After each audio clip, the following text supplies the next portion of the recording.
Okay, so first of all, it's good evening to all of you.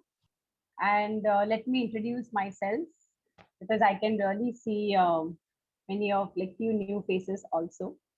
So let me introduce myself.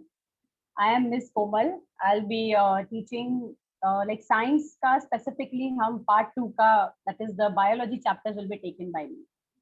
Okay, so many of my students, I can see them जो 8 में पढ़े हैं, like I think many of them 7th से भी मैंने पढ़ाया है, right? So from 7th, 8th and 9th and it's again like ऐसा believe नहीं करने हो रहा है कि my students have reached to the boards, like this year is their boards, and I'm very happy to see you all again back, and of course a very big welcome to all the new students who have joined. So ऐसा कुछ फर्क नहीं होने वाला है कि these are my students जो मुझे जानते हैं and all you all are my students from now.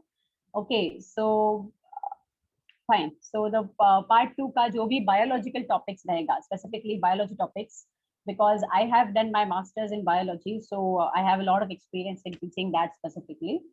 So I'll be taking all the biology topics, and just to say you, matlab, in the start only, that few of the rules of my lectures will be there, like अब जो last year मेरे साथ पढ़ चुके हैं उनको पता है, and again the rules will be told to you people, don't worry. So तुम लोग को रूल्स बताए जाएंगे कि क्या है क्या नहीं है, and if you students like if all of you follow those rules then very good, like है तुम्हारे पास, मतलब तुम बहुत अच्छा कर सकते हो. नो, तुम लोग को मेरा ऐसा वो एग्रेसिव वाला रूप नहीं देखने मिलेगा if you really be good to me. But the moment if I see that you people are not following the things what are told by me, so maybe thoda sa don't go according to my name. I'm Komal, I'm very soft, I'm very soft to talk and everything, but the moment you people don't listen to me, I can be the opposite of mine, and many of you have experienced it, right? So first of all, ये online हो रहा है तो ऐसे एकदम से इस तरीके से कांटेक्ट में रहना is difficult. I really understand your condition also, but this is the thing, we have to cope up with this thing, we have to do it. हमारे पास और कोई ऑप्शन नहीं है.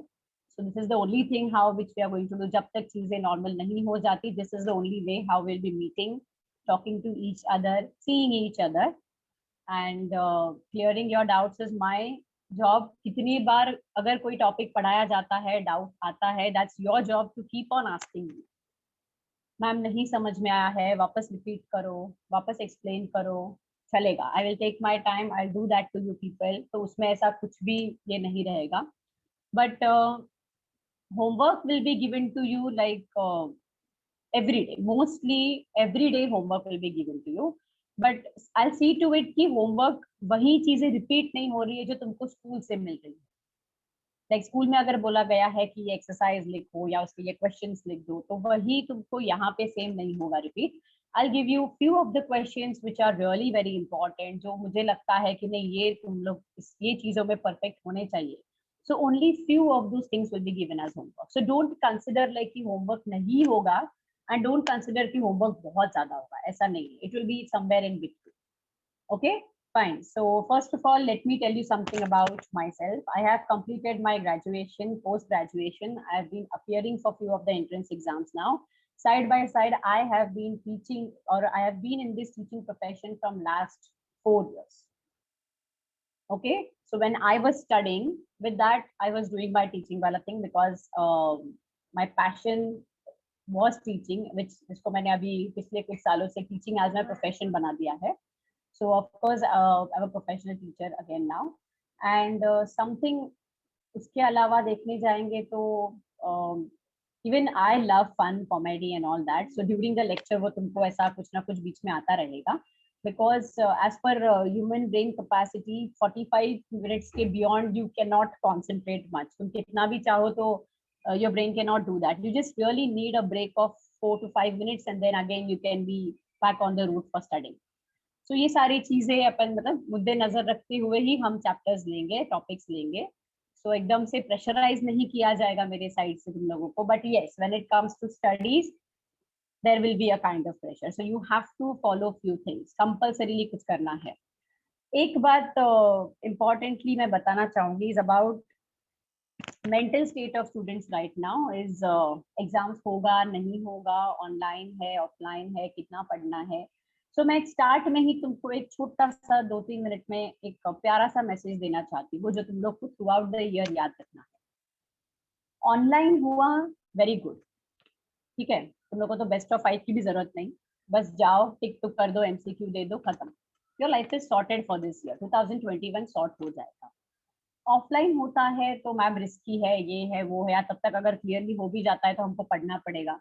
दोनों का अपना एडवांटेजेस है, लेकिन मैं as a teacher I would really like to suggest you that as a teacher, as a friend समझ लो, एज अ गाइड, कि 2021 तो निकल जाएगा, 22 भी निकल जाएगा, बट आफ्टर 1 or 2 ईयर ये कोरोना जो सीन है ये पूरा निकल जाने वाला है। Right, we are going to get immunised to these things. Corona यही पे, वो कहीं पे जाएगा नहीं, we have to get immunised with this thing.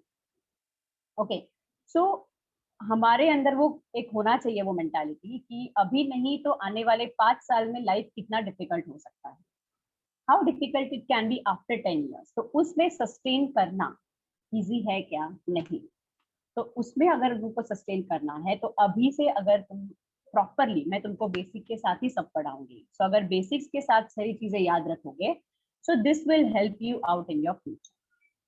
ये चीजें तुम लोग को बहुत लोगों ने बोली होगी, रिपीटेड रहेगी, but this things are important. So please don't neglect your studies, please don't neglect your this time, this is also precious. Online हो रहा है ऑफलाइन हो रहा है वो तो बात की बात है, we just can not predict anything, कल क्या होगा।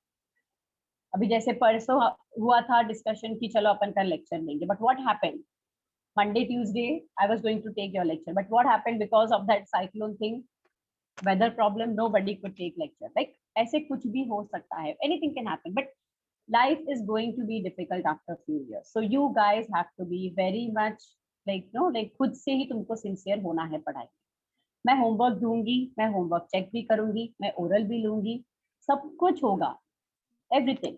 Okay, you might have experience this in your last year also कि सब कुछ सही ढंग से लिया जाएगा, बेसिक्स से पढ़ाई जाएगी चीजें। नोट्स अगर तुमको चाहिए, कुछ कॉन्सेप्ट्स ऐसे हैं जो डिफिकल्ट है समझने में, तो उसके मैं तुमको खुद से लाइक मेरे ओन वर्ड से लिखे हुए मैं तुमको नोट्स लिख के देती हूँ, उसका पीडीएफ शेयर करूंगी, अगर पीडीएफ नहीं है तो रिटर्न नोट्स है, व्हाटएवर जो भी मेरे पास होगा that will be given to Keshav sir, he will forward those things to you. अगर मुझे ऐसे लगता है कि कुछ चीज बच्चों को नहीं समझ में आ रहा है, since we can make out that by looking at your face only, तो अगर मुझे लगता है कि कुछ डिफिकल्ट जा रहा है, सो मेरा हैंड रिटन लाइक मेरे खुद का जो the way I teach you right, so उसी तरीके से पॉइंट बाय पॉइंट में तुमको वो कंसेप्ट लिख के that will be given to you in a PDF. Fine, सब कुछ है अवेलेबल, सब कुछ पता है, बट आई थिंक अगर वो तुम लोग फॉलो करोगे तो वो तुम लोग के लिए conceptual, see conceptual knowledge is very important. ये बुक का पढ़ के रटोफाई करके लिखना इज वेरी इजी, बट इसके हर एक कॉन्सेप्ट को समझना, and this is the conceptual understanding or that knowledge is only going to help you out in your future. तो मैं ज्यादा भाषण न देते हुए अभी यहाँ पे मैं अपना भाषण फिनिश कर देती हूँ, because I can see the faces how boring you guys are getting since I am keep on saying the motivational speech. So getting back to the portion which we have to start. So before that few rules जैसे मैंने बोला है कि orals लिया जाएगा. So for example I start the first topic today, just an example, and उसमें से अगर first page cover हो जाता है या फिर the second page, just one of the topics, if this topic like translation transcription वाला जो topic है या introduction part, if this is getting covered today, so tomorrow if we have a lecture, good, after 2-3 days we have a lecture, no problem, whenever my lecture is there you have to be ready with all these things. Ready मतलब क्या, at least इतना तो पढ़ के आ ही सकते हो जितना तुमको एक लेक्चर में पढ़ाया है। ये चीज मैं 6, 7, 8 से ये तुम लोग को बताते जा रही हूँ, इस ये साल बोलना भी मेरा काम है, बट उसको कितना फॉलो करना है ultimately that is your decision. तो मैं ओरल कंपल्सरीली लेने ही वाली हूँ, let it be a new student, let it be an old student, there is no partiality between anyone. once the topic is being taught to you, you all are compelled to answer the questions whenever asked. Fine, तो किसी का भी definition पूछा जाएगा या फिर anything, okay अभी अगर वो एक हो गया तुम्हारा ओरल का सेक्शन। होमवर्क जब दिया जाता है तो इट विल बी इधर चेक्ड बाय मी या फिर केशव सर, जैसे भी होगा, अगर तुम लोग अप टू डेट रहते हो होमवर्क में, सो गुड फॉर यू. नहीं रहते हो, अभी उससे आगे मैं क्या कर सकती हूँ. I will be giving my 100%. I expect the same from you. Last thing is about the diagram book, जो सबने ध्यान से सुनना है प्लीज. 10th स्टैंडर्ड के जो भी चैप्टर्स है, अभी इसमें बताऊंगी मैं बाद में, so let's just consider these chapters. बहुत सारे डायग्राम्स है एंड रिमेंबर, बायोलॉजी में डायग्राम ड्रॉ करने से it is really very scoring.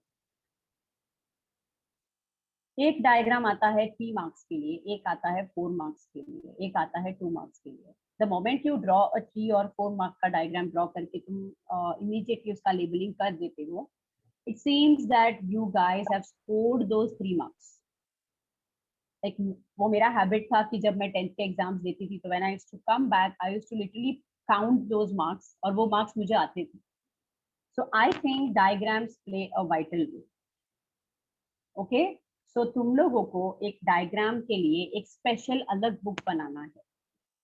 Ma'am बाहर सब बंद है, बुक्स कहाँ से लाएंगे, सब कुछ बंद है, हम क्या कर सकते हैं. So I will give you a very good solution, that is पुराना पेजेस जो भी रहेगा तुम्हारे पास, let it be plain pages, let it be line, no problem at all. Just take those pages, you can literally staple the pages, you can literally make a small booklet, you can tie a thread, you can do whatever. Waste pages होंगे ऐसे पड़े हैं बस heap में, you can take out those and make a book. अगर new book नहीं है तो, and if you really don't want to make a new book, no problem. But ये जो बुकलेट रहेगा, ये अलग सिर्फ और सिर्फ स्पेसिफिकली पार्ट 2 ऑफ मतलब बायोलॉजी टॉपिक्स के लिए ही उसको यूज किया जाएगा. To be very frank. Yeah you asked me a good question. Miss last year का डायग्राम बुक है तो मैं उसी को कंटिन्यू कर सकती हूँ क्या? Of course you can do that. बस एक सेक्शन बना दो बीच में, सेपरेशन का सेक्शन, वो 9th का जाने दो पीछे, एक सेपरेशन सेक्शन बना के 10th का डायग्राम स्टार्ट कर दो, no problem. That is your using, so no issues at all. But that book has to be maintained, because वो भी मेरे लिए नहीं है, वो तुम्हारे लिए है. Because end of this year या फिर कोई भी एग्जाम के टाइम पे बिफोर एक क्विक रिविजन चाहिए होता है, राइट? और आई थिंक पढ़ाई इंपॉर्टेंट है, study, yes studying is important, but studying से ज्यादा इंपॉर्टेंट क्या होता है मालूम है? रिविजन. जब तुम लोग को वो 2 या 5 मिनट्स का रिवीजन चाहिए, तो वो टाइम पे you are suppose to open the book, immediately बस डायग्राम्स देखो and that is going to help you. अभी ये ऑनलाइन होगा या ऑफलाइन होगा आई डोंट नो, बट जो मैं फॉलो करती थी वो मैं तुम लोग को बोल रही हूँ. I hope everybody is clear with all these things. Fine. तो ये ऐसे ही चलने वाला है, ठीक है? And please try to be attentive during the lecture. थोड़ा तो भी अटेंटिव रहना सीखो. बीच बीच में मैं ब्रेक लूंगी या फिर some other things will also be discuss, no problem. ऐसा कंटिन्यूअसली पूरा ऐसा नहीं पकाने वाली हूँ, so don't worry about that. Okay, but please I need your cooperation. Is it okay? Fine. So let us start with the today's part, जो actually आज हम पढ़ने वाले हैं. उसके पहले सब लोग इंडेक्स ओपन करेंगे एक बार, all of you. Does everyone have a textbook? Yes, I don't have a textbook. Okay, fine. So I'll share the PDF PDF. share करो. Yeah, I'll do that. Don't worry. Okay, just a minute. Okay. So if you see your index, you can see that the chapters are being named. Like, if you just open it once. Okay. Can you all see the screen? Yes. Yes, miss. Can you all see the screen? Yes. Yes. Okay. So if you see the screen, you can see that मैंने सारे topics को लिख के रखा है और उसमें क्या है content that is being written over here. So if you go to the first chapter, जैसे वहाँ पे heredity and evolution के बारे में दिया है. If you see the first topic, तो heredity, evolution, second life processes, third life processes, fourth environmental management. यहाँ तक तुम्हारे पूरे bio topics हो. उसके बाद में fifth towards green energy, that is a physics topic. ठीक है। उसके बाद 6, 7, 8 again 6, 7, 8 those are again your biology topics.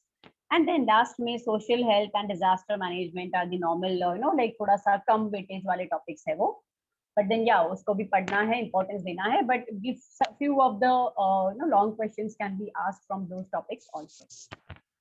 ठीक है, so those are the last 2 वाला टॉपिक्स, but importantly या जिसके तुमको जिस टॉपिक्स के ऊपर तुमको ज्यादा फोकस करना है, those are your topic 1, 2, 3, then 6, 7, 8. So I think 6 chapters. Okay, so मैंने already note करके दिया है. So this 6 chapters like ये जो है ये ज्यादा important है, मतलब इसमें से maximum questions can be asked, whether it be in the form of definition, whether it be in the form of any objectives, one sentence जो भी है. So these are your important 6 chapters. मतलब ma'am इसका मतलब ये है क्या कि बाकी टॉपिक्स पढ़ना ही नहीं है? No. That is not the thing. You don't have to consider that कि okay बाकी अगर कम वेटेज है तो ऐसा नहीं है. You have to study each and everything. कहीं से कुछ भी आ सकता है. Okay, so let us talk with the first topic which is given over there, that is heredity and evolution. Now, heredity and evolution सबसे पहले तो ये जो टॉपिक है इसके बारे में हम 9th में पढ़ चुके हैं. 9th में हमने पढ़ा है क्रोमोसोम का स्ट्रक्चर, फिर क्रोमोसोम्स, फिर डीएनए का स्ट्रक्चर पढ़ा है, फिर डीएनए का वर्किंग क्या है वो भी हमने देखा है. और सबसे इम्पोर्टेंट, अगर तुम्हारे पास टेक्स्ट बुक है तो ठीक है, नहीं है तो बाद में चेक कर लेना. फर्स्ट वाले टॉपिक में that is heredity and evolution में अपने पास आरएनए का हमने एक छोटा सा पार्ट पढ़ा था. Do you all remember? MRNA, tRNA, rRNA. हाँ याद है? याद है. या तो वो जो था दैट वाज जस्ट, मैंने बोला भी था पढ़ाने के टाइम पे कि ये जस्ट एक इंट्रोडक्शन जैसे तुमको दिया है, like what is mRNA, what is tRNA. तो वो जो एक छोटा सा सेक्शन वहां पे दिया है उसी पे ज्यादा बेस्ड वो पूरा इंफॉर्मेशन यहाँ पे तुमको दिया है, that is in your first chapter over. तो डीएनए क्या है ये तुमको पता होना चाहिए. अभी आज ये जो मैं लेक्चर ले रही हूँ ये इंट्रोडक्शन लेक्चर है, तो इसमें मैं तुमको जो भी टॉपिक्स बोलूंगी जो तुमको एक बार रीड करना है या रिवाइज करना है वो तुमको नेक्स्ट लेक्चर के लिए करके आना. Because if you don't do that तो यहाँ पे जो है like 10 is your last, like मतलब 8, 9, 10 भी तुम्हारा सेकेंडरी सेक्शन होता है. जो भी तुम 8th और 9th में पढ़ते हो वो तुम्हारे बेसिक्स होते हैं, उसी के ऊपर बेस तुम्हारा पूरा 10th होता है. थोड़ा सा कंसेप्ट को सिर्फ वास्ट बना दिया जाता है, उसमें से एडिशंस किए जाते हैं. और तुम्हारे लिए गुड न्यूज ये है कि ये जो चेंज हुआ बुक है इसमें सब तुम्हारा 11th एंड 12th का थोड़ा थोड़ा सा पोर्शन एड अप किया गया.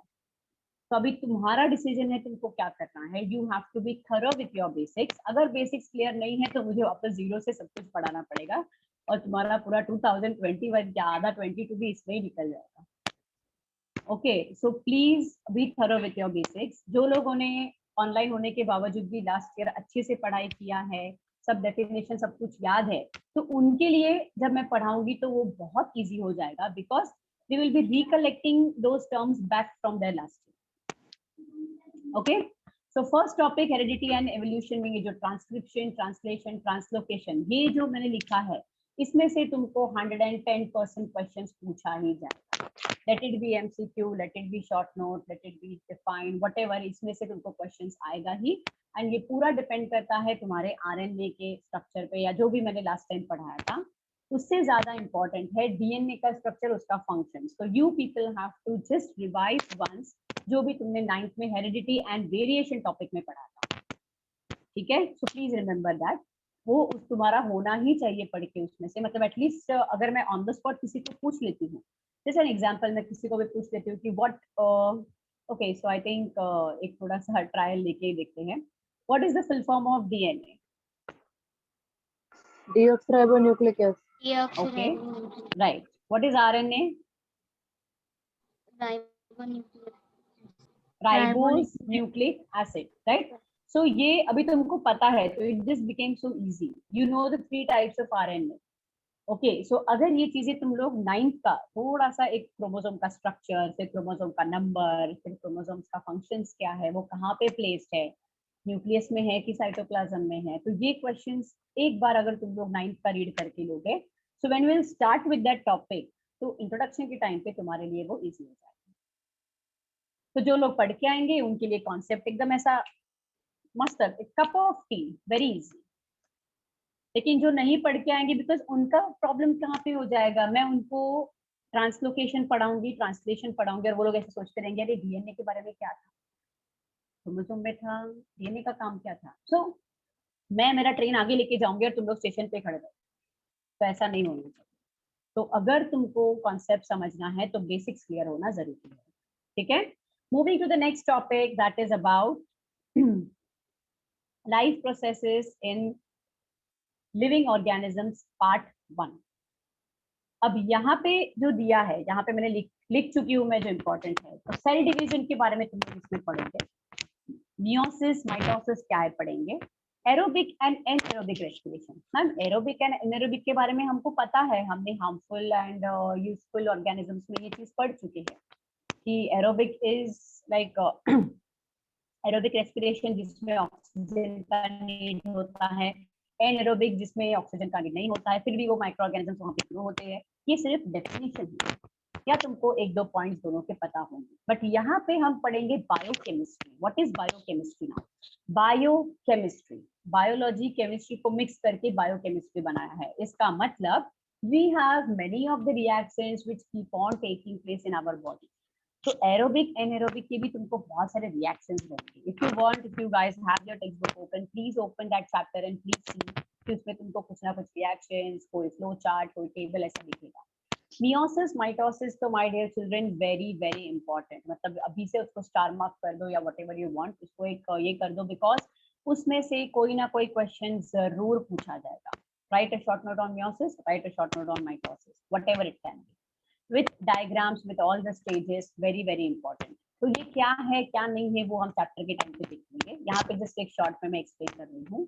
थर्ड वन देखेंगे, life processes in living organisms part 2। अब लाइफ प्रोसेसेस एक्चुअली देखा गया तो ये टॉपिक्स है ना, दो तीन टॉपिक्स को मिला के बनाया है, जैसे कंट्रोल एंड कौन सा था वो लास्ट 9th स्टैंडर्ड में, which topic, I told you people कि वो एकदम मिक्स करके कंट्रोल एंड बनाया है। कोऑर्डिनेशन। नहीं रे, कंट्रोल एंड कोऑर्डिनेशन 12th में है। मैंने कौन सा तो topic, what was that chapter name, yeah life processes in living organism, 9th standard. Yes miss. याद है? वो टाइम पे मैंने बोला था कि उसमें तुमको किडनी के बारे में दिया है, फिर ब्रेन के बारे में दिया है, राइट। तो वो खुद Yes. चैप्टर एक, या उसमें प्लांट्स का था, right, translocation and everything. Yes. तो that chapter itself was the mixture of 3 chapters जो तुम लोग को 12th में है। तो वैसा सेम ये जो life process in living organism part 1 and part 2 है, इसमें उन्होंने ये इतना वास्ट कॉन्सेप्ट है कि उसको 2 पार्ट में, लाइक 2 चैप्टर्स में उनको डिस्ट्रीब्यूट करना पड़ा। So if you can see, it starts from page number 12 and it literally ends on page number 36, मतलब दोनों पार्ट्स मिला के। तो उसमें जो डिस्ट्रीब्यूशंस किए हैं 2 चैप्टर के इसमें, सो रिप्रोडक्शन दिया है, सेक्सुअल एसेक्सुअल, रिप्रोडक्टिव हेल्थ और पॉपुलेशन एक्सप्लोजन के बारे में इसमें पढ़ेंगे। अभी रिप्रोडक्शन की अगर बात होगी तो ऑलरेडी मैंने तुमको थोड़ा सा एसेक्सुअल या सेक्सुअल के बारे में हमने लास्ट टाइम थोड़ा सा पढ़ा होगा, क्रोमोसोम्स के टाइम पे मैंने एक्सप्लेन किया था, एक्स क्रोमोसोम, वाई क्रोमोसोम वगैरह। तो वो कहाँ से आया, कैसे हुआ, how does the sexual intercourse take place, okay, how males and females, who is responsible, everything that we are going to see in detail, वो चैप्टर में इन डिटेल में देखा जाएगा, ठीक है। Why the population is increasing, reproductive health पे कैसे ध्यान देना चाहिए, एक्सप्लोजन को कैसे कम कर सकते हैं, उसकी क्या मेजर्स है, पढ़ोगे चैप्टर 3। एंड बिलीव मी, इन दोनों में से बहुत क्वेश्चंस पूछे जाते हैं, ठीक है। इसीलिए मैं इंट्रोडक्शन पे इतना टाइम दे रही हूँ कि you people can jot down today itself कि भाई अपन को क्या क्या इंपॉर्टेंट है और कितना किसको टाइम देना है। बाद में environmental management, environment and ecosystem, environmental conservation, biodiversity. अभी this is all a continue topic. Ma'am कैसे कंटिन्यू होगा? 8th स्टैंडर्ड में हमने इकोसिस्टम चालू किया था, मालूम है? 8th में Yes. इकोसिस्टम चैप्टर था, राइट? या 8th में इकोसिस्टम था, 9th में वापस हमने उसको पढ़ा। कौन सा पढ़ा? इकोसिस्टम, कौन सा था वो topic? Flow of energy in an ecosystem, वो टॉपिक पढ़ लिया जिसमें फूड चेन, फूड वेब सब देखा था। बस उसी का कंटिन्यूएशन है एनवायरमेंटल मैनेजमेंट। मतलब मैम ऐसा हो रहा है कि जो भी टॉपिक्स अपन 10th में देख रहे हैं, ये सब हम लोग 8th 9th में ऑलरेडी पढ़ चुके हैं उसका थोड़ा थोड़ा पार्ट्स। या तो अगर हम वो याद नहीं रखेंगे तो हमको ये भी याद नहीं रहेगा या ये भी नहीं समझेगा। सो मैं बोल रही हूँ, इसीलिए मैं टॉपिक्स के नाम के साथ बोल रही हूँ जो तुमने 8th और 9th पे पढ़े हैं ऑलरेडी, ठीक है। Next, towards green energy. अब ये तो मैं नहीं पढ़ाने वाली, बट फिर भी मैं तुमको बता देती हूँ कि इसमें क्या होगा। So you can just see, मैंने वहाँ पे पॉइंट्स लिखे हैं। Generation of electrical energy, power plant based on nuclear energy, solar energy, hydro electric energy कैसे बनाई जाती है, कैसे यूज किया जाता है, जो उसको यूज किए जाते हैं, सोलर पैनल्स वगैरह यूज किए तो उनका वर्किंग क्या है। तो थोड़ा सा फिजिक्स पार्ट इसमें भी आ जाएगा, okay. But then biology like biofuels के भी बारे में उसमें थोड़ा सा बोला जाएगा, so that will be a part of it, okay. So इसके बारे में मैं ज्यादा नहीं बोलूंगी। Let us move to the next part, that is animal classification. Moving to the next part, that is animal classification. अब एनिमल क्लासिफिकेशन ये जो चैप्टर है, ये भी सेम अगेन तुम लोग को 11th स्टैंडर्ड में पूरा ये चैप्टर आएगा, जिसमें तुमको लाइक टोटल हमने 22 फाइलम्स पढ़े थे। इसमें तुमको कम से कम 10 फाइलम्स के बारे में पढ़ना है। समझ में आ रहा है सबको? Can you all hear me? Yes Yes, miss. Yes ज्यादा बोर कर रही हो क्या? लेकिन सुनना तो पड़ेगा, you have no option, okay. So animal classification is one of my favorite topics because इसमें why there is a need for classification, kingdoms क्या है, सब kingdoms क्या है, phylums क्या है, सब phylums क्या है। फिर यहाँ पे जो नीचे बड़े बड़े नाम दिख रहे हैं तुम लोगों को, if you can read it, yes, ये कौन है अपना सबारिश, पढ़ जरा एक बार नाम पढ़। Class वो नहीं Purifera चाहिए, at हाँ नहीं, class is a different thing, उसको फुल स्टॉप दिया है। क्लास पॉरीफेरा नहीं है, दिस फाइलम्स जो तू अभी पढ़ने वाला है वो फाइलम्स है, पढ़। Purifera Arthropoda has एर्थो नहीं रे, आर्थ्रोपोडा, Arthropoda हाँ has फिर Calmantis continue continue. mollusca. Mollusca. तो ये जो है Porifera, Arthropoda, Aschelminthes, then you have Echinodermata, then Mollusca, then you have इसमें भी क्लास में हम देखेंगे आगे Chordata, non Chordata, okay, Coelenterata, Cnidaria. ये जो भी मैंने मस्त वाले इंग्लिश में नाम बोले हैं, these are all your phylums which you are going to study. तो हर एक फाइलम के बारे में पढ़ना, उनके एग्जांपल्स जानना, उनके कैरेक्टरिस्टिक्स के बारे में जानना, that is all about the chapter animal classification. Am I clear? But this is my favorite topic because इसमें बहुत कुछ सीखने को मिलता है, कम कंटेंट में ज्यादा नॉलेज है, okay. Moving to the next part, that is introduction to microbiology. अभी इंट्रोडक्शन टू माइक्रोबायोलॉजी में जाने से पहले 9th स्टैंडर्ड का टॉपिक सब लोग याद करेंगे, इंट्रोडक्शन टू बायोटेक्नोलॉजी, जिसमें हमने बायोटेक्नोलॉजी के बारे में देखा था। हाउ लाइक मैंने तुमको अच्छे से एक्सप्लेन किया था आई गेस कि जीन का जीन्स नहीं, या how the genes are been use to make the new substances, या फिर हाइब्रिड क्या किया जाता है, क्यों जरूरत है, देन ऑल दीज थिंग्स उसमें हमने। तो एक शॉर्ट में मैं एडवाइस देना चाहूंगी कि इंट्रोडक्शन टू माइक्रोबायोलॉजी जब ये चैप्टर स्टार्ट होगा तो उसके पहले अगर तुम लोग 9th का वो चैप्टर एक बार थोड़ा सा ऊपर ऊपर से रीड करके आओगे तो तुम्हारे लिए इजी होगा, ठीक है। सो जस्ट एक बता रही हूँ कि इसमें डेयरी प्रोडक्ट्स, ब्रेड कैसे बनाया जाता है, उसके लिए कौन सा माइक्रो ऑर्गेनिज्म यूज किया जाएगा, then you have microbial enzymes, probiotics, biofuel, bio insecticides, ये सारे टॉपिक्स हैं, एक एक कॉन्सेप्ट है ये अलग अलग, ये सब कुछ हम उसमें कवर करेंगे, ठीक है।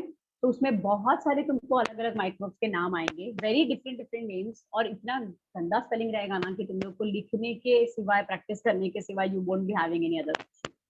तो दिस टाइम से मैं कुछ स्पेलिंग्स भी मतलब देना स्टार्ट कर दूंगी तुम लोगों को, जो तुम लोग को लिटरली 10 टाइम्स लिखना है खुद से। अब तुम लोग दिखाओगे मुझे, नहीं दिखाओगे वो तुम्हारा चॉइस, जब मैं पूछूंगी तभी। बट देन अगर लिखते हो तो it's good for you because spelling mistake होने का चांसेस कम हो जाएगा। ये एस्केलमेंथिस, मोलस्का, आर्थ्रोपोडा एक दो बार पढ़ोगे, 3-4 बार पढ़ोगे, तब जाके दिमाग में याद रहेगा, ठीक है, fine. Cell biology and biotechnology, again this is same जो हमने बायोटेक्नोलॉजी में लास्ट टाइम देखा था।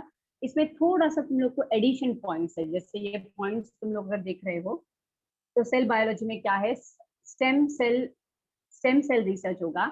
ऑर्गेनिक फार्मिंग के बारे में देखेंगे कि why organic farming is considered good over to the chemical farming which is been done. उसके बाद में organ transplantation which is I think very one of the most important topics to be discussed today, like how important are the organs, कैसे कौन से rate में उनको ये किया जाता है, उनका ट्रांसप्लांटेशन कितना इजी है नहीं है, everything will be studied about that.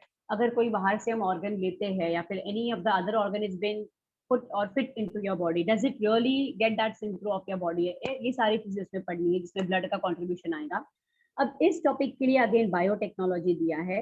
तो आई थिंक बायोटेक्नोलॉजी के टाइम पे मैंने तुमको एक्सप्लेन किया था कि अगार प्लेट बनाते हैं. Do you remember? Yes agar plate बनाया जाता है, माइक्रोब्स को स्टर करके उनको मिक्स किया जाता है, उनको शेक करके पोर किया जाता है, उनका ग्रोथ देखा जाता है. ये सारी चीजें मैंने तुमको एक्सप्लेन की है. तो again you have to just go through that chapter. इसमें green revolution, white and blue revolution, these are few of the new terms which have been adopted. Okay, so ये सारी चीजें हम इसमें पढ़ेंगे. Fine with all of you? Okay, अभी organ transplantation के लिए थोड़ा सा तुम लोग को इसमें ऑर्गन का नॉलेज लगेगा या फिर ब्लड का. तो उसके लिए तुम लोग को कौन सा है वो चैप्टर, आई थिंक क्या एपिथेलियल टिश्यू वगैरह, वो एक बार थोड़ा सा रीड करना पड़ेगा. फाइन.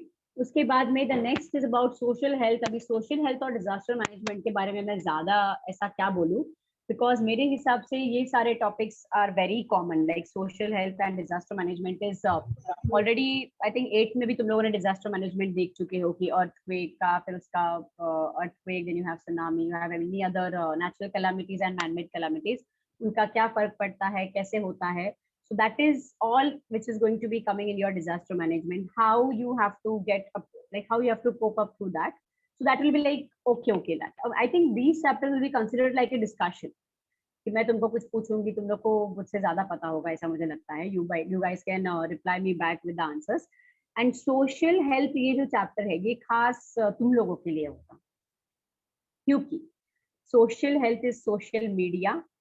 ओके, जिसके लिए हम मतलब 1-2 दिन वाईफाई नहीं रहेगा तो हमारे शरीर तो रह जाता है लेकिन जान कहीं और चली जाती है, right? So and that happens not only with you but that is happening with us also, because हमारा भी हर एक चीज बस इस पे ही है. Phone, laptop, then wifi, then mobile network. उठ सुट के यार ग्रुप चेक करो, कुछ आया है क्या, कुछ नहीं आया. So everything is like our life itself is, मैं ऐसा बोलना चाहती हूँ कि इकोसिस्टम है आजू बाजू में, बट मैं ये भी बोलना चाहती हूँ कि इलेक्ट्रॉनिक डिवाइसेस है आजू बाजू में. Like literally where I am sitting right now, I have my computer this side, I have my laptop this side, this is my phone over here, my second, like I have many of the things aaju baju mein, just Wi-Fi, mobile data. So I am really surrounded with this all this social things. Fine. So I just hope कि उसमें वो सारी चीजें दिखाई जाएंगी, like how does this social media का addiction impacts your life. So all these things will be seen in that chapter. So यहाँ तक मैंने सारे चैप्टर्स का एक इंट्रोडक्शन एक शॉर्ट में, नॉट शॉर्ट में एक्चुअली, अच्छे से एक्सप्लेन कर दिया है तुम लोगों को कि क्या पढ़ना है क्या नहीं पढ़ना है. तो आज का ये जो चैप्टर मैं आज का जो ये सेशन में ले रही हूँ ये खास उसी रीजन के लिए है कि जो भी तुम लोगों को मैंने बोला है रिवाइज करने के लिए, if you people don't revise and come, जैसे आज लेट्स सी अगर टाइम होता है तो हम सबसे पहला टॉपिक जो चालू करने वाले हैं वो है एनिमल क्लासिफिकेशन के बारे में, because that's a vast topic and it has many good names, very beautiful names in that. जैसे ज्ञानेश्वरी को मैं ज्ञानेश्वरी बोलने से अच्छा आर्थ्रोपोडा बोल दूंगी. फिर आरुषि को I would call like Nidaria. Then Anagha, I think she's a new student. Even she will be called with a good name called as Hi Eskelminter. So how you feel by these names? Okay, so I know very weird, but then वो उनके नाम है बेचारों के, तो वो phylums है, वो groups है, and we have to study all that. Okay, but believe me, when we start with the topic, that will be very interesting, very very interesting. Okay, so I think यहाँ पे मैंने एक introduction part खत्म कर दिया है. बारिश का मुंह तो मतलब ऐसा खा गया, ऐसा हो गया कि मैम बस हो गया अभी, बस आप कितना बोलेंगे. And अभी प्लीज अगर कुछ स्टार्ट करना है तो करो, but I am so much done with your lecture. I can literally make out from his face. ऐसा है कुछ Sabarish, is it like that? Okay, so this was just the short introduction about all the topics, and I hope you really will like the way I teach you. Let's see, Sanchita hai, then यहाँ पे Mamta, are you new student? Yes, teacher. Yeah, then Elvin था कि नया student है? था miss. हाँ, आज तुझे मैं देख रही हूँ 1 साल के बाद. 9th में था ना? 9th में था कि नहीं था? था. हाँ ना, तो आज मैं तेरे को फेस वगैरह देख के now I can say okay ना I know this person as Alvin, because कभी वीडियो ऑन किया ही नहीं रहेगा ना लेक्चर्स के टाइम पे, तो मुझे पता ही नहीं कैसे दिखते हैं कैसे है, इजंट इट। अब कुछ जो है जिनको मैं देख रही हूँ, तो दीज आर माय स्टूडेंट्स जिनको पता है, और वो लोग हमेशा वीडियो ऑन करके बैठते थे, but other people I don't know. Anyways, ठीक है। यहाँ पे Abhishek, Hitesh is new I guess. Yes, ma'am. Yes, Yeah. Okay. Manish is also new. Yes, miss. Okay, Shreya तर माहिती आहे आपल्याला, होती आपल्यासोबत लास्ट इयर, बरोबर. Then Shreya Nathe, she was there. Then Abhishek Rathod, हा, New, miss. New. New, okay fine. Then Dhruv, Dhruv पण आपला स्टुडंट आहे, लास्ट इयर होताच.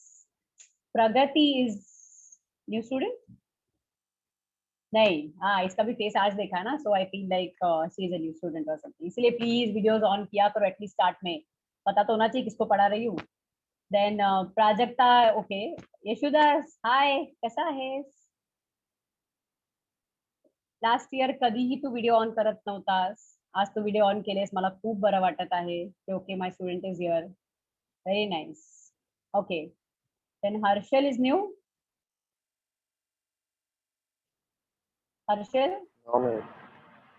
नो, सो वियर्ड ना, मतलब मेरे बच्चे मुझे बता दे कि हाँ मैं थी या मैं था, but then I really I am not able to recognise those, because ऐसा, एक तो ऐसा वर्चुअल है, ऊपर से तुम लोग वीडियो बंद करके बैठेंगे तो कैसे पता चलेगा. Rohan Ahire, I know. Then Devika, are you new? Yes, miss. Yeah, okay. Nihit Mishra, अरे ये तो जानती हूँ मैं, मस्तीखोर. सो तेरा नाम देख के ही I can visualise your face, कितना मस्ती रहेगा, so I know. Then Prajakta, okay. यहाँ पे किसी ने वीडियो ऑन नहीं रखा है क्या? साक्षी, आर्यन, झलक, आदित्य, अच्छा, ये इनको भी 6 महीने के बाद मैं पूछूंगी न्यू है या ओल्ड स्टूडेंट्स है. एनीवेज, चलो. So coming back, late us start with the first topic जो मैं लेना चाहती हूँ, that is about annual classification.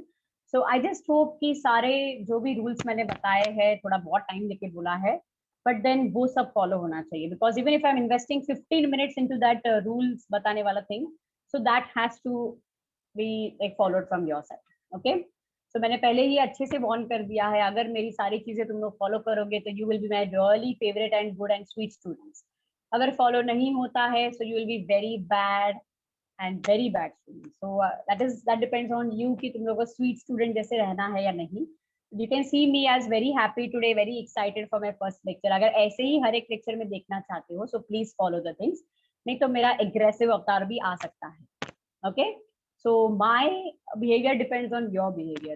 If I can see my kids are following it very nicely, I'll be very happy and I'll be teaching you nicely. Okay, chalo. So let us start with chapter 6, that is animal classification. So please open your textbooks. I'll be sharing the screen for other people also, so don't worry about that. Page number 61.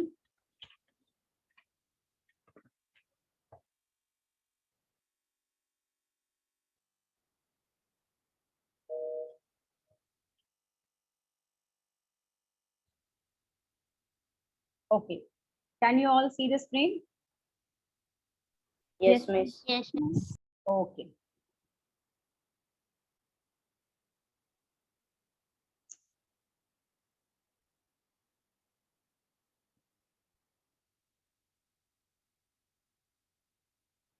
Okay, so this is here the chapter.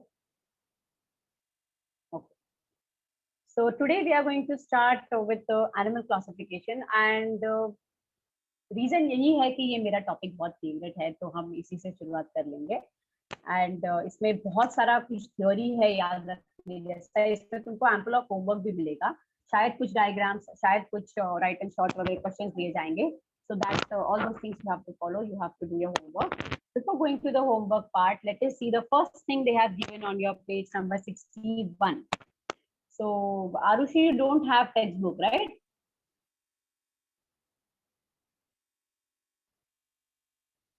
Arushi? चली गई कहीं पे शायद. Okay, so the people who are not having textbook and follow this thing which is given here.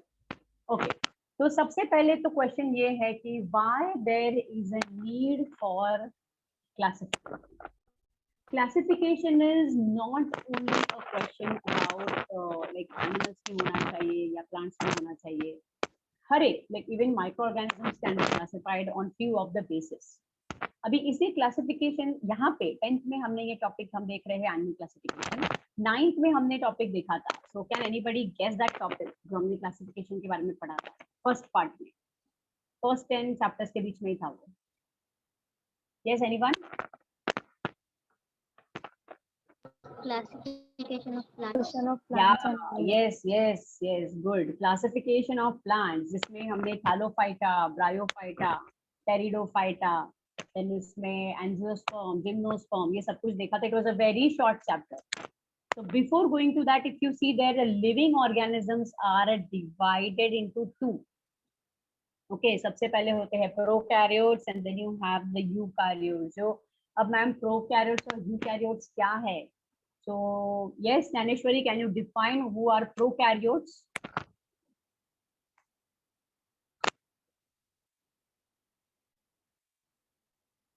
Yes.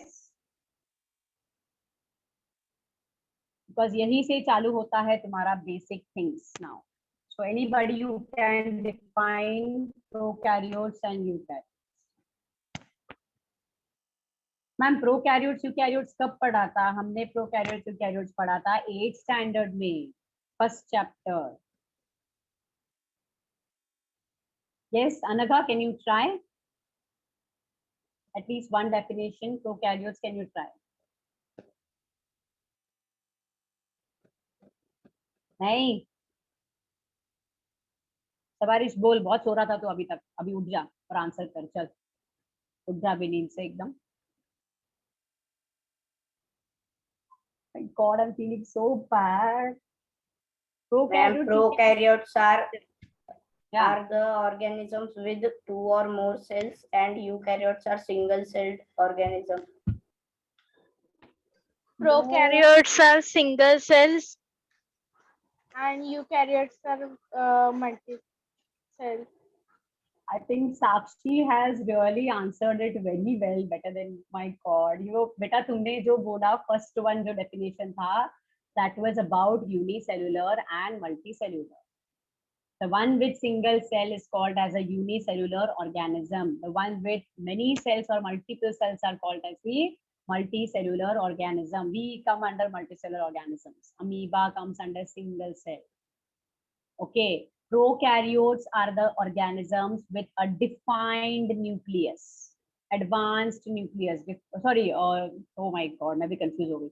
Prokaryotes are called as the one who are having a primitive nucleus. Primitive का मतलब होता है old, not advanced वाला. is called as a primitive nucleus. इसको prokaryotes बोला जाता है.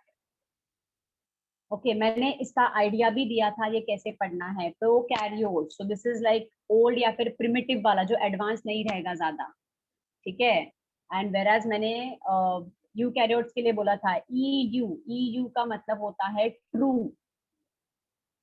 तो यूकैरियोट्स जब हम देखते हैं तो कैरियोट्स का पहली बात होता है मीनिंग न्यूक्लियस.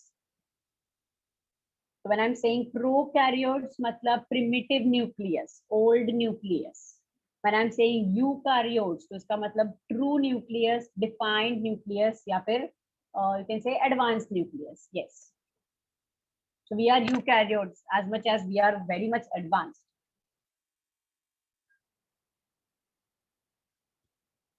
Okay, so यहाँ से शुरुआत है. I can guess my speed of teaching now.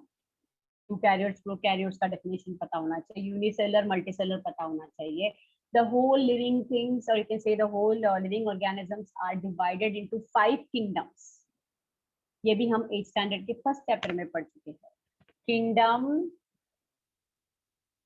Monera, Kingdom Fungi, Kingdom Protista, Kingdom Plantae, Kingdom Animalia. Okay, तो जब मैंने लास्ट ईयर तुमको क्लासिफिकेशन ऑफ प्लांट्स टॉपिक पढ़ाया था, तो मैंने बोला भी था कि वहां पे जो डिस्कस किया है वो तुम्हारा किंगडम प्लांटे था। यहाँ पे ये इस चैप्टर में हम स्पेसिफिकली पढ़ेंगे सिर्फ किंगडम एनिमेलिया के बारे में। यहाँ पे प्लांट्स का कुछ जिक्र नहीं रहेगा, यहाँ पे कंप्लीटली हम सिर्फ और सिर्फ एनिमल्स का या फिर एनिमल्स या एब्सोल्युटली एनिमल्स के बारे में पढ़ेंगे। सो दिस इज किंगडम एनिमल। ठीक है, किंगडम सबसे बड़ा ये रहेगा क्लासिफिकेशन का टैग। उसके बाद में किंगडम के बाद आएगा फाइलम, फाइलम के बाद आएगा सब फाइलम। डोंट वरी, मैं तुमको नेक्स्ट लेक्चर में वो अच्छे से दूंगी फ्रेम करके, like kingdom, phylum, subphylum, then order, then class, subclass, then genus and then last में स्पीशीज। ये टेक्स्ट बुक में नहीं दिया।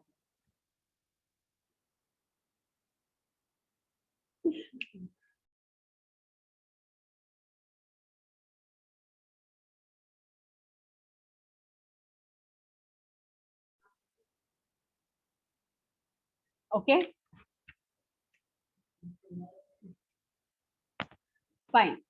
सो let us start with the first thing जो वहाँ पे दिया है फर्स्ट पेज पे। सो वो जो टेबल दिया है, मैं तुमको वो होमवर्क देना चाहती हूँ। Please try to solve that table, try to get all of that, because मैंने उसमें से जो इंपॉर्टेंट चीजें हैं वो मैंने तुमको बता दिया है कि उसमें से कौन से प्लांट्स। अभी उन्होंने तुम्हारे अंडरस्टैंडिंग के लिए they have also given you few of the examples दिया है। देखो वहाँ पे पैरामेशियम दिया है, फिर वहाँ पे बैक्टीरिया दिया है, प्लांट्स दिया है, तो किंगडम प्लांटे के बाजू में प्लांट्स है।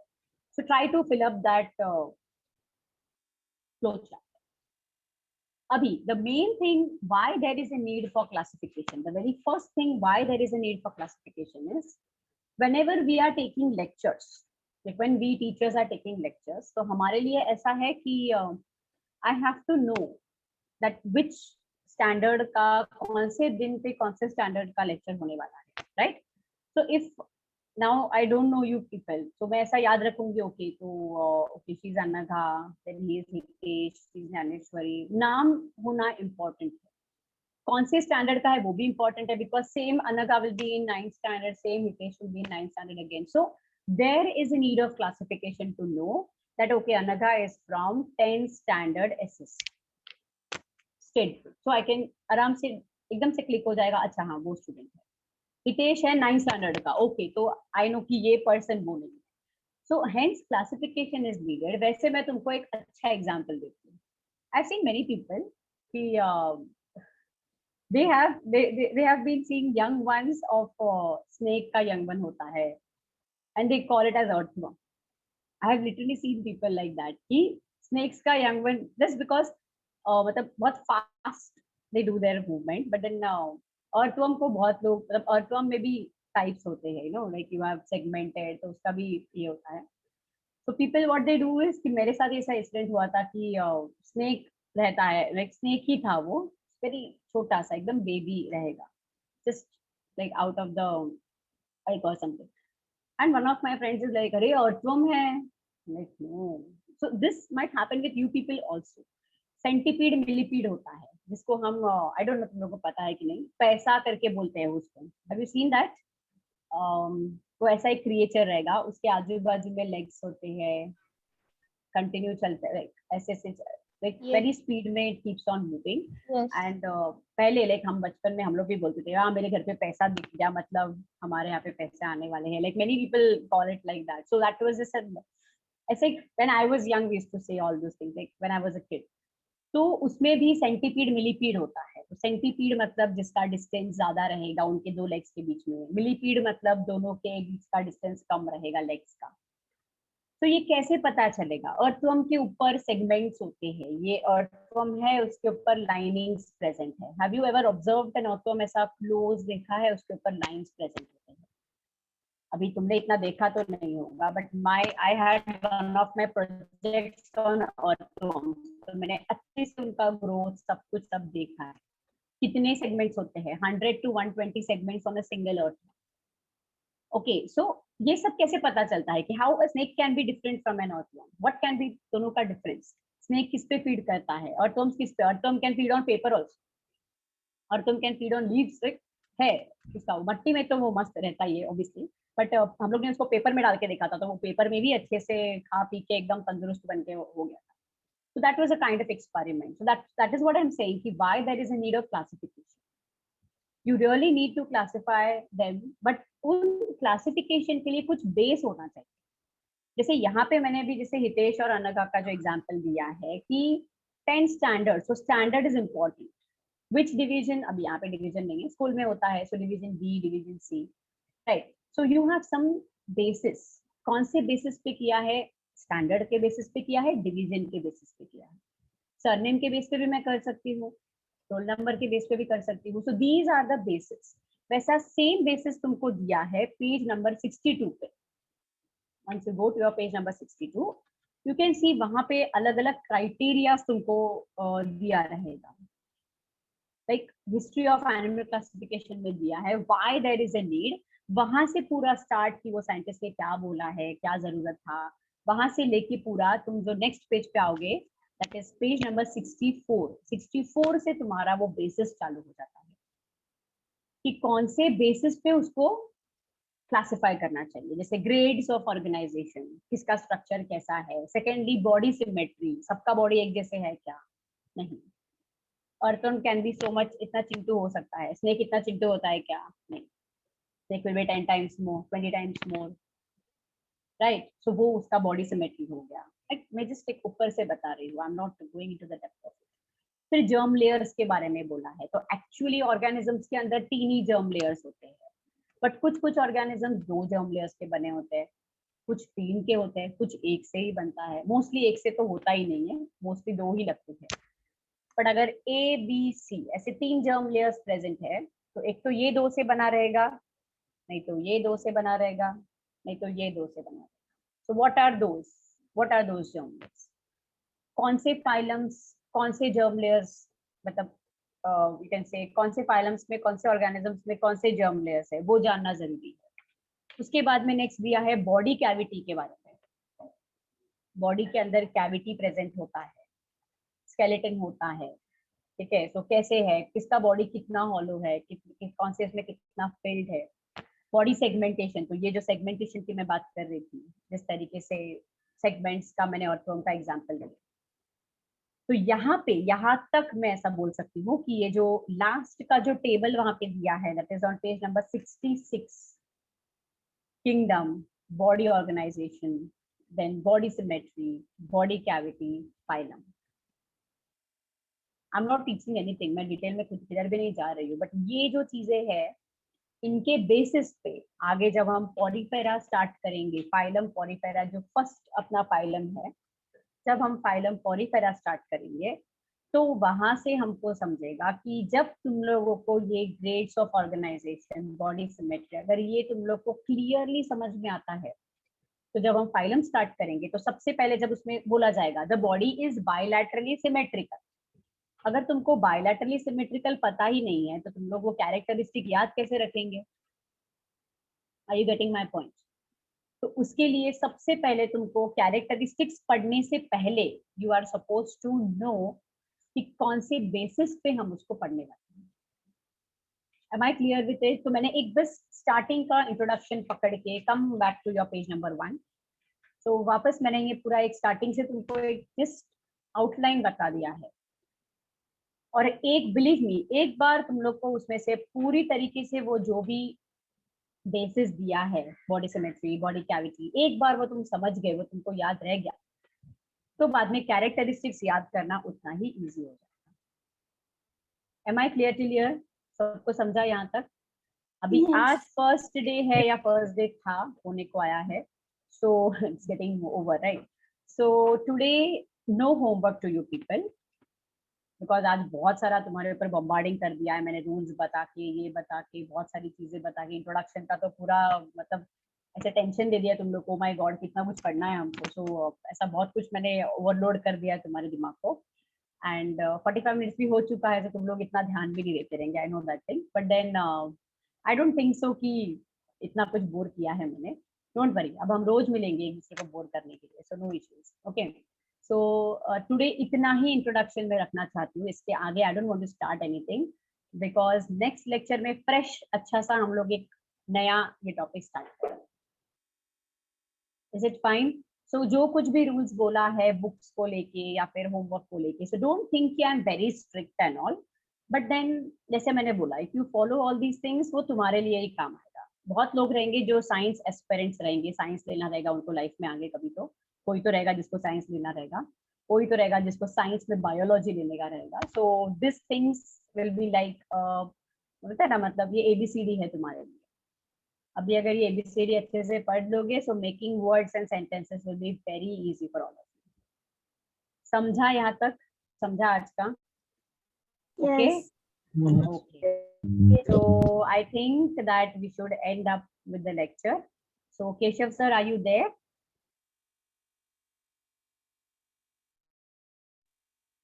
Keshav sir, are you there?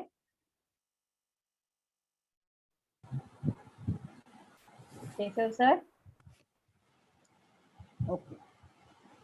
Keshav sir नहीं है तो ठीक है. What we will do is we will end up with the session and we'll see you all in